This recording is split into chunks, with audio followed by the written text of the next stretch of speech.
Ça y est, nous y sommes, c'est demain soir. L'Olympique de Marseille recevra le Paris Saint-Germain pour ces classiques français. Effectivement, même si ce n'est vraiment pas le moment idéal, avec ces nombreuses blessures qu'on a, mais nous allons y faire avec parce qu'on ne peut pas porter ces matchs à cause des blessures.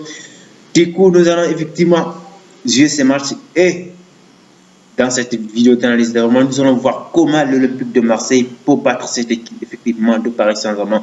Dans cette vidéo, nous allons donner notre composition probable et effectivement évoquer également la dynamique des deux équipes. On enseigne traitement en focus sur la composition probable que pourrait être alignée par Jean-Luc Gasset. Avant de commencer, je vais faire quelques précisions. Effectivement, Gasset a confirmé effectivement le forfait des 4 joueurs, à l'occurrence Ulysse Garcia, Ismaël Assar, Jonathan Klaus et Bamon Meite ne seront pas effectivement de la partie. Déco, il y a aussi des autres qui sont incertains. À l'occurrence, Pape Gay, Léo Balerdi et Samuel Zico. Dico, ça va être très compliqué de composer, mais de toute évidence, nous allons faire y va avec effectivement en pensant, en pensant effectivement, en espérant bien évidemment que ces joueurs pourront être disponibles. Du coup, dans cette composition probable, on va directement enchaîner au niveau des gardiens de but. Je pense qu'il n'y a pas de doute, c'est Paul Lopez, si tout va bien, Inch'Allah, parce que lui, il n'a pas de blessure, il n'a pas de problème. Au niveau de l'axe central, c'est effectivement là-bas le bémol, parce que notre derrière est vraiment touché par ces blessures. Ça va être compliqué de composer une équipe. Mais on va quand même faire avec dans l'axe central. C'est effectivement amené Samuel Zico et Balerdi, même s'ils sont incertains, mais on va quand même y faire avec. On verra s'ils vont, effectivement, s'ils seront confirmés demain. Ça dépendra de l'entraînement de ce soir, mais nous allons quand même y mettre comme étant dans notre composition probable. Balerdi et Samuel Zico au niveau de l'axe central. Sanchez Bemba qui est apte, qui n'est pas blessé. Et effectivement, on l'a gelé mis comme excentré, comme latéral droit, comme vous avez avec le forfait de Balerdi et de Jonathan Klaus. Et effectivement, l'absence, bien évidemment, de l'autre là, comment elle s'appelle d'ailleurs, de notre Colombien, notre Panamien, effectivement, qui ne serait pas là. Ça va être compliqué de composer une équipe, même si effectivement, il y a aussi Veretout qui joue cette poste-là aussi. Il avait une fois dépanné le côté droit, mais je pense que ce sera idéal qu'on mette Chancel Bemba pour stopper effectivement Kylian Mbappé. Ça va être compliqué. C'est pourquoi j'ai préféré mettre Chancel Bemba dans l'arrière droite de cette équipe de Marseille. Au niveau du milieu de terrain, peut-être que Pape Gay pourrait être titulaire, parce que lui aussi il est incertain, on ne sait pas. Mais bon, effectivement, on va effectivement lui mettre sur le banc parce que c'est incertain, ce n'est pas sûr.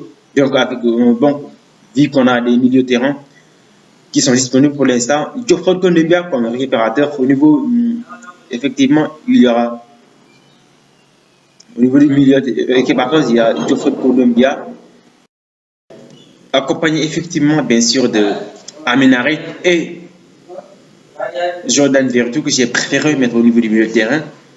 En attaque, effectivement, comme vous pouvez voir en image, j'ai mis Iliman Ndiaye dans ce rôle d'électron libre. C'est un selleur de faux numéro 9 qui pourrait certainement permettre à notre deux flèches. Ismaël Sarr ne serait pas là. Du coup, c'est essentiel et mettez effectivement Karim Moubania accompagné de Pierre-Emerick Aubameyang au niveau de l'attaque, comme vous pouvez voir en image. C'était ça ma composition probable que pourrait être alignée par Jean-Luc Gasset. Effectivement, on a pris en compte les blessés. On ne sait pas s'ils seront aptes définitivement, mais on va quand même y aller avec. S'ils ne sont pas aptes, il y a quand même des joueurs de la réserve et aussi des joueurs qui sont des remplaçants comme Emery Soglo qui pourraient prendre certainement la place de ce latéral gauche. J'ai oublié de dire, mais comme vous pouvez voir, c'est effectivement Quentin Merlin qui est à latéral gauche. C'est ça la composition globale. On fait très on focus sur la dynamique des deux équipes. Vous pouvez voir l'Olympique de Marseille. Nous sommes sortis sur deux matchs, deux défaites. C'est compliqué de de se relever. Défaite en Ligue 1 face à Rennes et défaite en Europa League, même si ça nous a permis de se qualifier, mais ce n'est pas quand même de dynamique. On va quand même y faire avec. Sur l'Olympique de Marseille, actuellement, c'est compliqué avec les blessures, ça va être compliqué de battre, mais nous avons quand même les moyens d'aller chercher cette victoire-là, tout en étant conscient, surtout d'être efficace dans l'aspect défensif. Et c'est surtout le problème parce que pour nos blessés concerne la défense, ça va être compliqué. Mais avec l'appui du public de Vélodrome, je pense que nous aurons effectivement le courage et l'abnégation de battre cette équipe. Il faut que les joueurs sensent effectivement, il faut que je parle 1 à 1 à l'occurrence. Premièrement, il faut qu'il s'équilibre, il faut qu'il se détache de cette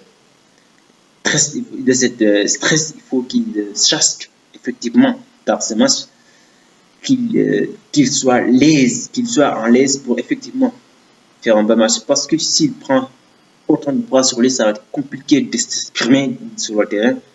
Donc il faut qu'il se mette à l'aise, qu'il joue librement sans y être encombré, sans effectivement jouer de manière stressée. Il faut qu'il se libère lui-même. Effectivement, Harit aussi, il faut qu'il laisse un peu le ballon, il faut qu'il défile le ballon en première intention parce que parfois, nos attaquants, parfois, il y a des appels, mais avec son style de jeu, il garde un peu le ballon, ça va être compliqué s'il continue, s'il fait ça, mais je pense qu'il est quand même outillé pour effectivement jouer sur le bon tempo avec Amenarit. Kondogbia, il faudra qu'il soit vraiment très rigoureux au niveau de l'équitation. Vertu aussi, au four et au milieu, l'attaque et la défense, il faut qu'il soit présent, beaucoup plus présent parce que c'est vraiment compliqué. Nos défenseurs doivent être vraiment très vigilants, surtout le Kylian Mbappé, ne pas laisser surtout d'espace. Parce que s'ils aimaient cette composition 4-3-4, parce qu'il faut que d'ailleurs on ne laisse pas d'espace, il faut qu'on soit très compact dans l'aspect défensif pour effectivement nous permettre d'être de bien contrôler cette équipe parce que c'est une équipe, certainement il n'y a pas de doute, l'Olympique de Marseille et le PSG est vraiment au-dessus de nous, il n'y a pas de photo, il n'y a vraiment pas quoi à dire de Marseille et le Paris Saint-Germain est plus fort que Marseille cette année. Il faut que, mais ce n'est que ce match, on est incapable de battre cette équipe de Marseille, de Paris Saint-Germain. Mettez tous les ingrédients, Farid Moubania, il faut